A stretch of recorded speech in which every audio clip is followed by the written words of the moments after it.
Hey everybody, it's Jeremy Bradley here, and it's time for the BuffRadio.com entertainment wrap-up presented by Buff Boy Brewing Company. JB's Entertainment Wrap-Up. Brought to you by BuffBoyBrewing.com. For a great cup of joe, there's one thing you should know. Your morning brew can also be playful. Buff Boy Brewing guys make the temperature rise, and you'll surely feel naughty when you swallow their coffee. Shop Buff Boy Brewing's premium collections of coffee and tea at BuffBoyBrewing.com. Buff Boy Brewing, you can't get enough buff. Here's what's making news this May 1st. All week we've been talking about the latest fight between Donald Trump and ABC, Disney, and Jimmy Kimmel. It's been more than a week since Kimmel made that widow joke about Melania ahead of the White House Correspondents' Dinner and alleged shooting. After days, Melania then posted on social media that Kimmel is a horrible person, and the president later chimed in saying that he should be fired.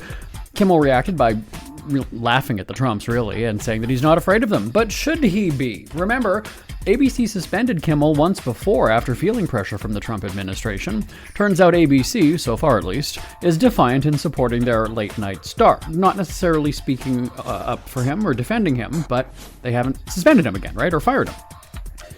And that seems to have pissed off the Donald once again. In one of his latest social media rants, Trump lashed out saying, "When is ABC fake news network firing seriously unfunny Jimmy Kimmel, who incompetently presides over one of the lowest rated shows on television?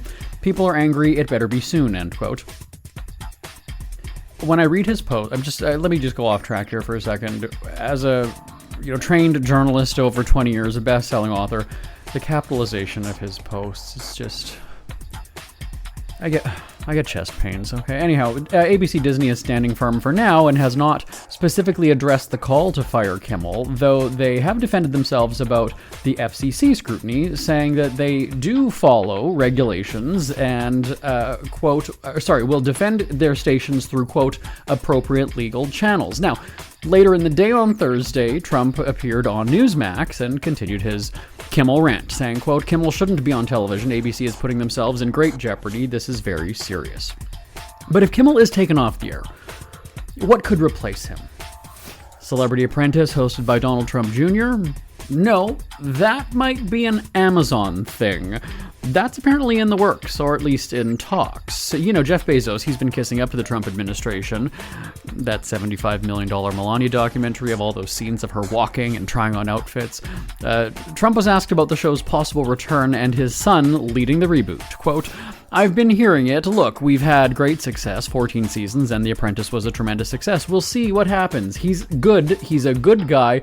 He's probably good. He's got a little charisma going. You need a little charisma for this, so we'll see," end quote. Well, that's a ringing endorsement if I've ever heard one, isn't it? And quickly, Britney Spears was officially charged with misdemeanor driving under the influence of alcohol and drugs. Her arraignment is set for May 4th. If she's found guilty, she could get up to 12 months of probation. You'll recall that she was arrested earlier this spring, and after she was driving erratically, again. Shortly after, it was announced that she was going to rehab. We heard that happened on April 12th, so that's kind of a short time to get treatment, especially for someone who's had long troubles that she's had. Will it take? We will find out. Spears was spotted in the passenger seat of an SUV with her feet on the dash, so she's up to her usual tricks again. A source close to Spears said she's doing really well. She's healthy and happy and feeling very positive and excited to start afresh. Rehab was a great opportunity for her to ground herself. That's check of your celebrity headlines for this Friday, May 1st. I'm back next week right here on the BuffRadio.com entertainment wrap-up presented by Buff Boy Brewing Company. Till next time, I'm Jeremy Bradley. For a great cup of joe, there's one thing you should know. Your morning brew can also be playful. Buff Boy Brewing guys make the temperature rise, and you're sure